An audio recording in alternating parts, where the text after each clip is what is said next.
Hello प्यारे बच्चों, स्वागत है आपका अपने प्यारे YouTube channel the Rage Institute में। स्टूडेंट्स, हम क्या पढ़ रहे थे? हम पढ़ रहे थे अपने यूपी बोर्ड के क्लास 12 के हिंदी के काव्यखंड के पाठ श्रद्धा और मनु को, जिसे जयशंकर प्रसाद जी ने लिखा है। ठीक, तो हमने अपने दो भागों में श्रद्धा मनु के कुछ पद्यांशों की व्याख्या को देखा था। ठीक है, ये पद्यांश थोड़ा सा आपको समझ में ज़्यादा आए, इसीलिए इसको हम बहुत ही थोड़ा थोड़ा पढ़ रहे हैं ताकि आपको अच्छे से डिटेल में ये व्याख्याएं समझ में आ जाए। तो बच्चे, दो भाग में हमने कुछ व्याख्याओं को कवर किया है। उसी क्रम में आज हम आगे के एक भाग में और इस श्रद्धा मनु की व्याख्याओं को पढ़ने वाले हैं। तो बच्चों, आशा करता हूँ अभी तक की जो भी व्याख्या मैंने श्रद्धा मनु से संबंधित आपको पढ़ाई हैं वो आपको अच्छे से समझ में आई होंगी। तो इसी आशा और इसी उम्मीद के साथ हम आपको आज का जो हमारा अगला पद्यांश है वो पढ़ाते हैं और उसकी व्याख्या को समझाते हैं। तो बच्चों, चलिए बिना किसी देरी के हम अपने आगे के पद्यांशों को प्रारंभ करते हैं। तो बच्चों, हमारा जो आज का पद्यांश है वह है, यहाँ देखा कुछ बलि का अन्न, भूत हित रत किसका यह दान, इधर कोई है अभी सजीव, हुआ ऐसा मन में अनुमान, तपस्वी क्यों इतने हो क्लांत, वेदना का यह कैसा वेग, आह तुम कितने अधिक हताश, बताओ यह कैसा उद्वेग।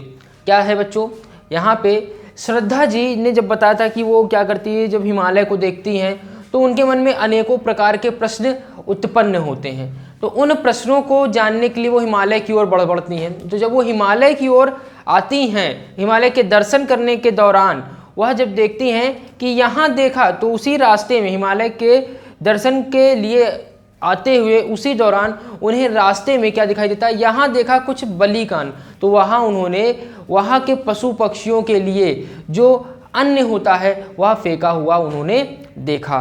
भूत हित रत किसका यह दान, और उनके मन में यह प्रश्न आया कि इस जगह पर, इस स्थान पर निवास करने वाले जीव जंतुओं के हित के लिए यह किसने यह दान किया हुआ है। ठीक है बच्चों, होता है ना कि कुछ लोग पशु पक्षियों के लिए जो अन्न होते हैं, जो भोजन होता है, वो अपने खाने से पूर्व क्या कर देते हैं, फेंक देते हैं या रख देते हैं। फेंक देना नहीं कहेंगे, रख देते हैं, ताकि कोई भी जो भी पशु पक्षी है वो उसे आकर के ग्रहण कर ले। तो वहाँ पे जब श्रद्धा जी हिमालय की ओर बढ़ती हैं, उसी दौरान उन्हें रास्ते में कुछ अन्न पड़ा हुआ दिखाई देता है और उनके मन में प्रश्न आता है कि इस निर्जन स्थान पर लोग जीव जंतुओं के हित के लिए यह किसने या किस गृहस्थ व्यक्ति ने यहाँ पर यह अन्न रखा हुआ है उन पशु पक्षियों के भोजन के लिए। ठीक है, और क्या है, इधर कोई है अभी सजीव, हुआ ऐसा मन में अनुमान। और यह उन भोजन को देख करके श्रद्धा जी के मन में ऐसा आया कि अवश्य ही यहाँ पर अभी भी, इस प्रलय के बाद भी यहाँ इस स्थान पर अभी भी कोई सजीव अवश्य है, अर्थात कोई जीवित अवश्य है, ऐसा उन्होंने मन में अनुमान कर लिया। उनको मन में है ना, इधर कोई है अभी सजीव, हुआ ऐसा मन में अनुमान, उनके मन में ऐसा अनुमान हुआ ये अवश्य ही यहाँ पर कोई सजीव व्यक्ति है। ठीक, आई बात समझ बच्चों। आगे क्या है, अब जो श्रद्धा जी हैं वह मनु जी से प्रश्न करते हुए कहती हैं कि तपस्वी क्यों इतने हो क्लांत, कि हे तपस्वी, हे मनु, तुम इतने क्लांत अर्थात तुम इतने थके हुए क्यों हो, वेदना का यह कैसा वेग, और तुम्हारे मुख पर यह जो वेदना है या जो दुख है, यह कैसा, इस वेदना और दुख का तुम्हारे मुख पर यह वेग है। आगे कहती हैं, और इस दुख का और इस उदासी का क्या कारण है। ऐसा श्रद्धा जी प्रश्न करती, तुम कितने अधिक हताश, और कहती तुम कितने हताश हो गए हो। ठीक है, हे मनु, तुम इतने हताश क्यों हो गए हो, बताओ यह कैसा उद्वेग, और बताओ कि तुम्हारे मस्तिष्क में क्या चल रहा है, तुम्हें किस प्रकार का दुख है। ठीक है बच्चों, आई बात समझ में। तो यही हमारा इस पद्यांश की व्याख्या थी। फिर से एक बार इसको हम देख लेते हैं। क्या है, यहाँ पे लिखा है, यहाँ देखा कुछ बलि का अन्न, ठीक है, भूत हित रत किसका यह दान, इधर कोई है अभी सजीव, हुआ ऐसा मन में अनुमान, तपस्वी क्यों इतने हो क्लांत, वेदना का यह कैसा वेग, तुम कितने अधिक हताश, बताओ यह कैसा उद्वेग। श्रद्धा मनु से कहती हैं कि हिमालय के दर्शन के दौरान इस स्थान पर पहुंचने पर जब मेरी दृष्टि, ठीक है, इस स्थान पर पहुंचने, हिमालय पर पहुंचने पर जब मेरी दृष्टि वहाँ के सभी जीव जंतुओं के भरण पोषण के लिए जो अन्न पड़े हैं उन पर पड़ती है, तो मैं तो मैं पड़ती है और मैं यहाँ देखती हूँ कि अवश्य, तो मेरे मन में अनुमान आता है कि अवश्य ही यहाँ पर कोई गृहस्थ व्यक्ति है जो प्रतिदिन इन जीव जंतुओं के भरण पोषण के लिए भोजन रखता है।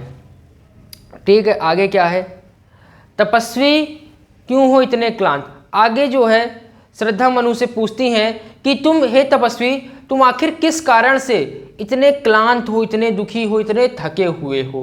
ठीक है, और तुम्हारी इतनी उदासी का कारण क्या है। ठीक है, और क्या है, आज तुम कितने अधिक हताश, और तुम्हारे मन में, और तुम इतने हताश क्यों हो, और तुम्हारे मन में यह कैसी पीड़ा है, और ये इतनी तीव्र पीड़ा क्यों है, तुम्हारे निराश होने के पीछे का क्या कारण है, यह कैसी चिंता है जो तुम्हारे मन मस्तिष्क में लगातार विराजमान है ना। कि बताओ यह कैसा उद्वेग, तुम बताओ कि तुम्हारे मन में यह कैसा उद्वेग चल रहा है, तुम क्यों इतने निराश हो, क्यों इतनी तीव्रता से, तीव्र गति से तुम्हें दुख प्राप्त हो रहे हैं। ठीक है, ऐसा प्रश्न श्रद्धा जी करती हैं। ठीक है बच्चों, आशा करता हूँ पद्यांश आपको समझ में आ गया होगा। क्या है, कुछ नहीं है, श्रद्धा जी हिमालय की दर्शन के लिए जाती हैं, रास्ते में उन्हें भोजन प्राप्त होते हैं, जिन्हें देख करके वह मन में जीव जंतुओं के लिए भोजन पड़ा दिखता है, जिसको देख करके वह अनुमान लगाती है कि अवश्य ही यहाँ पर कोई जीवित व्यक्ति होगा, और इस बात से वह प्रसन्न होती हैं और उन भोजनों के सहारे वह मनु तक पहुँच जाती हैं। उसके बाद क्या है, श्रद्धा मनु जी से प्रश्न करती हैं कि तुम इतने दुखी क्यों हो, इतने क्लांत क्यों हो, और तुम्हारी पीड़ा का, इस तीव्र पीड़ा का क्या कारण है, और तुम्हारे मन मस्तिष्क में ऐसी कौन सा दुख है, ऐसी कौन सी पीड़ा है जो विराजमान है।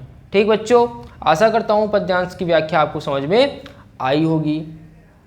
अगले पद्यांश की ओर बच्चों बढ़ते हैं। हमारा अगला पद्यांश है, दुख की पिछली रजनी, रजनी अर्थात रात, कि दुख की पिछली रजनी बीत विकसता दुख सुख का नवल प्रभात, एक पर्दा यह झीना नील छिपाए है जिसमें सुख गात, जिसे तुम समझे हो अभिशाप जगत की ज्वालाओं का मूल, ईश का वह रहस्य वरदान कभी मत इसको जाओ भूल।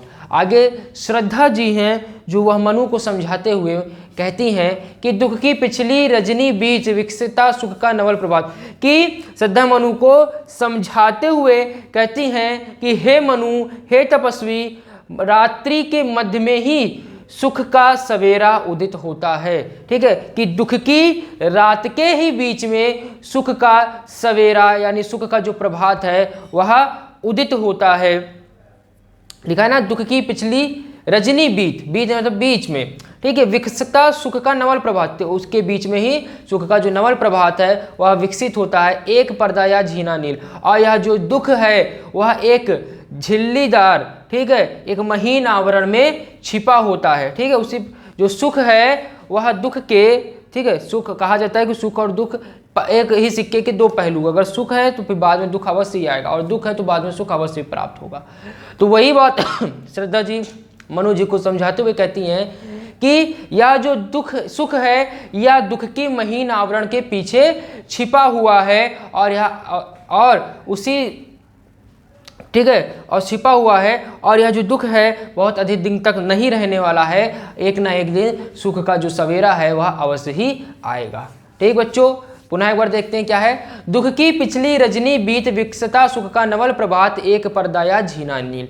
आगे कहती हैं श्रद्धा जी मनु जी को समझाते हुए कहती हैं कि दुख की जो रात्रि है, उसी दुख की रात्रि के बीच में जो सुख का नया सवेरा है वह उदित होता है, और जो सुख है वह दुख के महीन आवरण के पीछे छिपा रहता है, और एक समय ऐसा आता है कि दुख समाप्त होता है और सुख की प्राप्ति होती है। ठीक है, और यह जो सुख और दुख है वह एक ही सिक्के के दो पहलू हैं। ठीक बच्चों, आशा करता हूँ यहाँ तक लाइन समझ में आई होगी। आगे क्या है, छिपाए हैं जिसमें सुख गात, जिसे तुम समझे हो अभिशाप जगत की ज्वालाओं का मूल, ईश का यह रहस्य वरदान कभी मत बोलो इसको भूल। और श्रद्धा आगे मनु जी को समझाते हुए कहती है कि जिस दुख से परेशान होकर के तुमने उसे अभिशाप समझा है। लिखा है ना कि छिपाए जिसे सुख गात, ठीक है, छिपाए हैं जिसमें सुख गात, जिसे तुम समझे हो अभिशाप, कि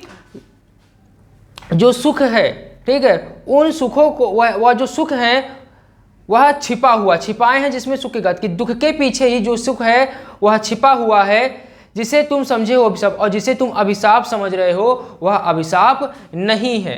ठीक है, आगे क्या कहती हैं, जिसे तुम समझते हो अभिशाप जगत की ज्वालाओं का मूल, कि हे मनु जिस दुख से परेशान होकर के तुमने उसे अभिशाप मान लिया है और उसे ही सभी समस्याओं का कारण मान लिया है, वही इस जगत का मूल है, अर्थात इस जगत की उत्पत्ति का मूल है। ठीक है। और वह जो दुख है वह हमें ईश्वर से वरदान सदृश प्राप्त हुआ है, वरदान के रूप में प्राप्त हुआ है। ठीक है, ईश का वह रहस्य वरदान लिखा है ना, तो यह जो दुख है और सुख है वह हमें ईश्वर के द्वारा वरदान के रूप में प्राप्त हुआ है। कभी मत इसको जाओ भूल। और हे मनु, आप इस रहस्य को, इस गूढ़ रहस्य को आप कभी भी मत भूलो। ठीक है, आई बात समझ बच्चों? आशा करता हूँ पद्यांश समझ में आया होगा। पुनः एक बार पद्यांश को देख लेते हैं। क्या है, दुख की पिछली रजनी बीत विकसता, सुख का नवर प्रभात, एक पर्दा यह नीला झीन छिपाए हैं जिसमें सुख गात। यहाँ तक की 4 लाइनों की व्याख्या हम देखते हैं। क्या है कि श्रद्धा मनु जी को समझाते हुए कहती हैं कि दुख रूपी रात्रि के मध्य में ही सुख रूपी नए सवेरे का, सुख रूपी नए सवेरे का उदय होता है, और जो दुख है वह, जो सुख है वह दुख के महीन आवरण के पीछे छिपा हुआ होता है, और वह क्या होता है, कभी न कभी बाहर अवश्य आता है। अर्थात कहने का तात्पर्य यह है कि दुख के बाद सुख का जो सवेरा है वह अवश्य ही आता है। जिसे तुम समझे हो अभिशाप जगत की ज्वालाओं का मूल। और आगे श्रद्धा जी मनु जी को समझाते हुए कहती हैं कि जिस दुख को तुम सभी समस्याओं का मूल मान रहे हो, जिस दुख को तुम सबसे बड़ी समस्या मान रहे हो, वह अभिशाप, हे मनु, हे तपस्वी, वह अभिशाप नहीं है, वह जगत की ज्वालाओं का, अर्थात जगत का एक मूल है, जगत की मूल का एक रहस्य है। जो यह जो दुख है वह ईश्वर के द्वारा दिया हुआ वरदान है, क्योंकि दुख के आने पर ही मनुष्य सुख की प्राप्ति के लिए प्रेरित होता है। इसलिए हे मनु, आप ईश्वर द्वारा बताए गए इस गूढ़ रहस्य को कभी भी मत भूलो। ठीक बच्चों, आई बात समझ में? आशा करता हूँ पद्यांश समझ में आ गया होगा। अगले पद्यांश की लोग आगे बढ़ते हैं। अगले पद्यांश में क्या है, लगे कहने मनु सहित विषाद। विषाद का अर्थ होता है दुख, और सहित का मतलब के साथ।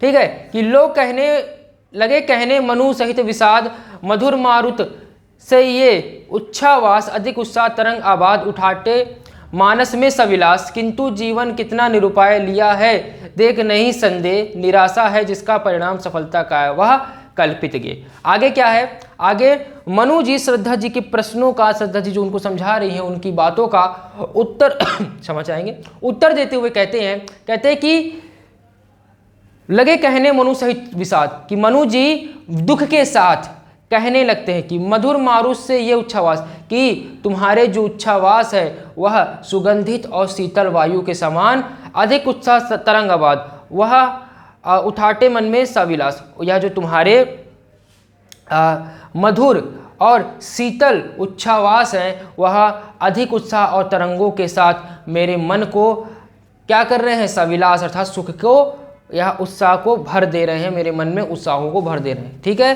क्या है, कहने लगे मनु सहित विषाद। ठीक है, मनु दुख भरे शब्दों से कहते हैं कि शीतल मंद पवन की जो सुखद प्रतीत होने वाले उच्छावास हैं वह आनंद प्रदान करने वाले, मन को शांत करने वाले, ठीक है, और सुख की अनुभूति देने वाले जो ये उच्छावास है, इनके परिणाम स्वरूप जो मन है, मन में मेरे निरंतर उत्साह की तरंगे हिलोरे ले रही हैं, मतलब उत्साह की तरंगे जो हैं वह लगातार भरती जा रही हैं। ठीक है, और आगे कहते हैं, ठीक है, लेकिन आगे कहते हैं कि इसको भी झुटलाया नहीं जा सकता कि यह जो मनुष्य का जीवन है यह विषाद से बड़ा भरा हुआ है, यानी दुख से भरा हुआ है। ठीक, एक बार पुनः समझते हैं। लगे कहने मनु सहित विषाद, मारुत मधुर मारुत से, मारुत का अर्थ होता है वायु, मधुर मारुत से यह उच्छावास, अधिक उत्साह तरंग आबाद, उठाटे मन में सविलास। आगे कहती हैं, आगे दुख भरे शब्दों से मनु जी श्रद्धा से कहते हैं कि तुम्हारी जो ये मधुर ध्वनि है और इन मधुर ध्वनियाँ जो हैं यह मुझे शीतल और आनंद प्रदान करने वाले वायु के समान प्रतीत हो रही हैं, जो मेरे मन को सुख प्रदान कर रही हैं और मेरे मन में जो उत्साह की जो तरंगे हैं उनको भर दे रही हैं। परंतु यह सच को भी नहीं झुटलाया जा सकता कि जो मानव जीवन है वह विषाद अर्थात दुख से भरा हुआ है। आई बात समझ बच्चों यहाँ तक? आगे क्या है? किंतु जीवन कितना निरुपाय लिया है देख नहीं संदेह, निराशा है जिसका परिणाम सफलता क्या वह कल्पित गे। कल्पित मतलब कल्पना, गेह का अर्थ होता है घर। आगे कहते हैं किंतु जीवन कितना निरुपाय, ठीक है। आगे कहते हैं कि यह जो जीवन है वह कितना निरुपाय है, ठीक है। मैं सब कुछ समझता हूँ लेकिन यह जो जीवन है, किंतु यह जो जीवन है वह बिल्कुल निरुपाय है, लिया है देख नहीं संदेह। और मैंने इस जीवन में सारी चीज़ों को देख लिया है और इसमें कोई भी संदेह नहीं है कि जो मानव जीवन है वह विषाद से भरा हुआ है, निराशा है जिसका परिणाम। और आगे कहते हैं कि आप कुछ भी करिए, ठीक है, वह निराशा जो है इसका अंतिम परिणाम है, ठीक है। कहते हैं कि आप जो परिणाम मात्र है, मतलब उनका कहना है कि सफलताओं की कामना करते हुए, ठीक है, मनुष्य क्या करता है, सफलताओं की कामना करता है, परंतु उसका जो अंतिम परिणाम है वह निराशा ही है और उसे निराशा ही प्राप्त होती है। सफलता का वह कल्पित गे, और जो मनुष्य है वह मनुष्य का जो जीवन है और वह सफलताओं की कल्पनाओं का घर मात्र है। ठीक बच्चों, आई बात समझ में? आगे एक बार पुनः इसको देख लेते हैं। क्या है कि किंतु जीवन कितना निरुपाय लिया देख नहीं संदेह, निराशा है जिसका परिणाम सफलता का वह कल्पित गे। मनु जी कहते हैं कि यह जो जीवन है यह बिल्कुल निरुपाय है, निसहाय है और इसमें कोई भी संदेह नहीं है, क्योंकि मैंने स्वयं इन सारी चीज़ों को देख लिया है। क्योंकि मनुष्य सफलताओं की कामना करता है परंतु उसे अंत में परिणाम स्वरूप निराशा ही प्राप्त होती है। ठीक है, मनुष्य अपने छोटे जीवन में अनेक सफलताओं को प्राप्त करने का प्रयत्न करता है परंतु अंत में उसे निराशा ही प्राप्त होती है। सफलता का वह कल्पित गे, और जो मानव जीवन है वह सफलता रूपी कल्पनाओं का घर मात्र है या गृह मात्र है। ठीक है बच्चों, आई बात समझ में? आशा करता हूँ पद्यांश आपको समझ में आ गया होगा। पुनः इस पूरे पद्यांश को देख लेते हैं। मनु जी दुख भरे शब्दों से कहते हैं कि हे श्रद्धा, जो तुम्हारे मधुर वचन है वह मधुर वचन मन को शीतलता प्रदान करने वाले, सुख प्रदान करने वाले वायु के समान प्रतीत हो रहे हैं, जो मेरे मन में उत्साह की तरंगों को भर दे रहे हैं। परंतु इस बात को भी नहीं झुटलाया जा सकता, क्योंकि मैंने स्वयं यह देखा है कि जो मानव जीवन है वह दुख से भरा हुआ है, विषाद से भरा हुआ है। क्योंकि जो मानव है वह अपने जीवन में अनेक सफलताओं को प्राप्त करने का प्रयत्न करता रहता है परंतु अंत में उससे परिणाम स्वरूप निराशा ही प्राप्त होती है, और वह अपने छोटे से जीवन में अनेक सफलताओं के लिए हमेशा निराशा ही प्राप्त करता है। इसीलिए यह जो मानव जीवन है वह सफलताओं रूपी कल्पना का एक घर मात्र है। ठीक बच्चों, उम्मीद करता हूँ पद्यांश आपको समझ में आ गया होगा। अगले पद्यांश की ओर बढ़ते हैं। अगला पद्यांश हमारा क्या है? कहा आगंतुक ने सहस्नेह, अरे तुम इतने क्यों हुए अधीर, हार बैठे जीवन का दांव, जीतते मर कर जिसको वीर, तप नहीं केवल जीवन सत्य, करुण या क्षणिक दीन अवसाद, तरल आकांक्षा से है भरा, सो रहा आशा का आहाद। आगे फिर जो श्रद्धा जी है मनु जी को समझाते हुए कहती हैं कि कहा आगंतुक ने सहस्नेह, ठीक है, सहस्नेह अधिक जो आगंतुक रूपी श्रद्धा है उन्होंने स्नेह के साथ, प्रेम के साथ कहा, अरे तुम इतने हुए अधीर, कि हे तपस्वी तुम इतने अधीर क्यों हो गए हो, तुम्हारे मन में ये तीव्र उत्कंठा क्यों बनी हुई है, तुम क्यों धैर्य खो दे रहे हो। हार बैठे जीवन का दांव, और तुम तो अपने इस जीवन का, ठीक है, तुम तो एक कर्मवीर हो, फिर भी तुम अपने इस जीवन का दांव कैसे हार बैठे, जीतते मरकर जिसको वीर, जिसे वीर व्यक्ति जो होता, जो कर्मवीर व्यक्ति होता वह मरकर के भी जीत लेता है, जिसे तुम अभी जीते जीत ही हार गए हो। आगे क्या है?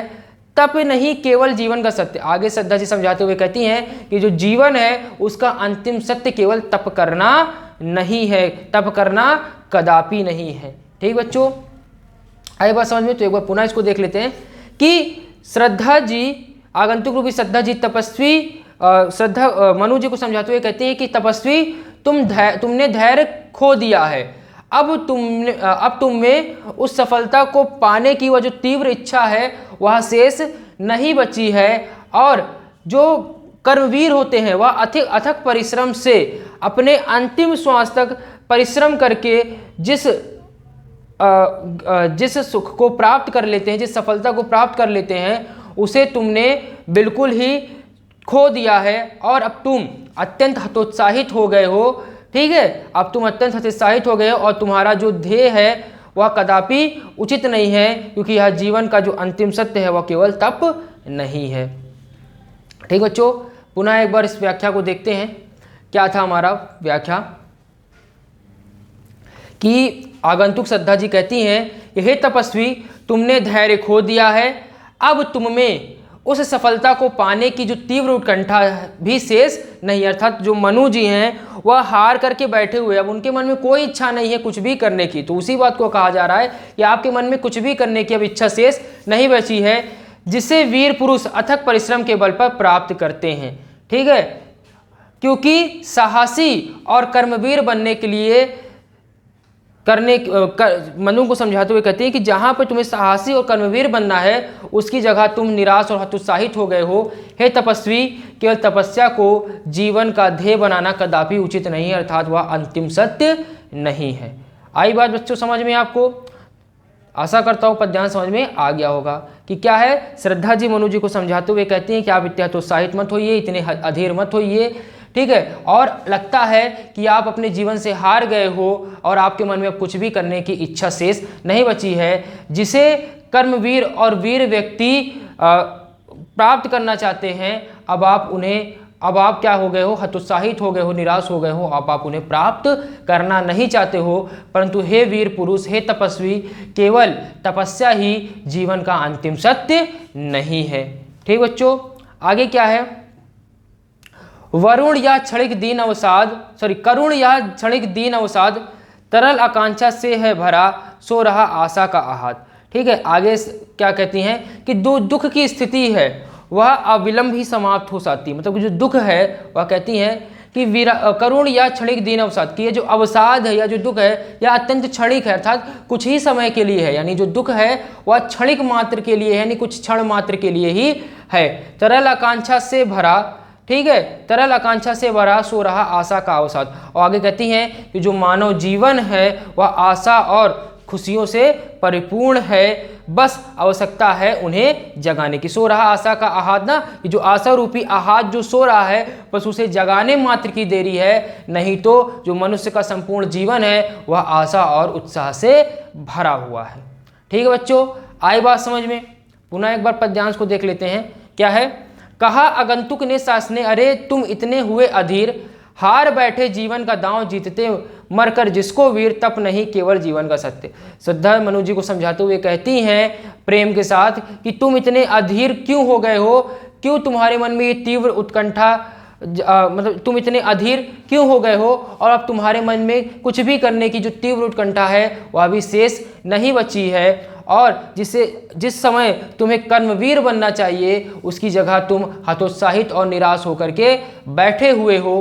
हे तपस्वी, जो तपस्या है वह जीवन का अंतिम सत्य नहीं है। करुण या क्षणिक दीन अवसाद, और यह जो दुख का समय है वह क्षणिक है, ठीक है, वह कुछ ही समय के लिए है, और जो मानव जीवन है वह आशा और उत्साह से परिपूर्ण है, बस आवश्यकता है उस आशा को जागृत करने की, उस आशा को, सोई हुई आशा को जगाने की। ठीक है बच्चों, आई बात समझ में? आशा करता हूँ पद्यांश समझ में आया होगा। आगे क्या है? प्रकृति के यौवन का श्रृंगार करेंगे कभी न बासी फूल, मिलेंगे वे जाकर अति शीघ्र, आह उत्सुक है उनको धूल। आगे क्या है? प्रकृति के यौवन का श्रृंगार। आगे श्रद्धा जी निराश मनु को समझाते हुए कहती हैं कि प्रकृति की जो शोभा है, जो नेचर है, जो प्रकृति की शोभा है, उसे कभी भी जो बासी या मुरझाए हुए फूल हैं वह कभी नहीं बढ़ाते हैं, बल्कि जो ताजे और खिले हुए फूल होते हैं और वही इस उद्यान की, इस मतलब संसार रूपी उद्यान की शोभा को बढ़ाते हैं। ठीक है, आई बात समझ में? आगे क्या है? आगे लिखा है मिलेंगे वे जाकर अति शीघ्र, आह उत्सुक उनको धूल। और डाल से टूटे हुए फूलों का तो बस यही परिणाम होता है कि वह धूल में मिलकर अपना अस्तित्व समाप्त कर लेते हैं। अतः मानव को भी निराश और हतोत्साहित नहीं होना चाहिए, हमेशा आशा के साथ उद्यम के सहारे अपने जीवन को सार्थक बनाना चाहिए। ठीक है बच्चों, आई बात समझ में? पुनः एक बार देखते हैं क्या है। प्रकृति के यौवन का श्रृंगार करेंगे कभी न बासी फूल, मिलेंगे वे जाकर अति शीघ्र, आह उत्सुक है उनको दूर। यानी यहाँ पर श्रद्धा जी मनु जी को समझाते हुए कहती हैं कि जिस प्रकार से प्रकृति का सौंदर्य कभी भी मुरझाए हुए और सूखे हुए फूल नहीं बढ़ाते हैं, और प्रकृति का सौंदर्य बढ़ाने के लिए खिले हुए और ताजे फूलों की आवश्यकता होती है, और डाल से टूटे हुए फूलों का वही परिणाम होता है कि वह धूल में मिलकर के अपना अस्तित्व मिटा लेते हैं। ठीक उसी प्रकार से मनुष्य को कभी भी हतोत्साहित और निराश नहीं होना चाहिए, उसे हमेशा आशा से भरा रहना चाहिए कि वह अवश्य ही एक दिन सफल होगा और सुख को प्राप्त करेगा, और इसी आशा के साथ उसे अपने जीवन को सार्थक बनाना चाहिए। ठीक है बच्चों, आशा करता हूँ पद्यांश आपको समझ में आया होगा। तो बच्चों, आज की इस भाग में हम अपने श्रद्धा मनु के पद्यांश को यहीं पर विराम देंगे। ठीक है, आगे के कुछ बचे पद्यांश को हम लोग अपने अंतिम भाग यानी चौथे भाग में पूरी तरीके से समाप्त करेंगे। तो आज के बच्चों व्याख्या को हम यहीं विराम देते हैं। आशा करता हूँ पद्यांश की व्याख्याएं आपको समझ में आई होंगी। अगर बच्चों व्याख्याएं समझ में आई हों तो वीडियो को लाइक करें, वीडियो को अपने दोस्तों के साथ शेयर करें, और इसी तरीके से हमारे साथ जुड़े रहें और पढ़ते रहें। धन्यवाद।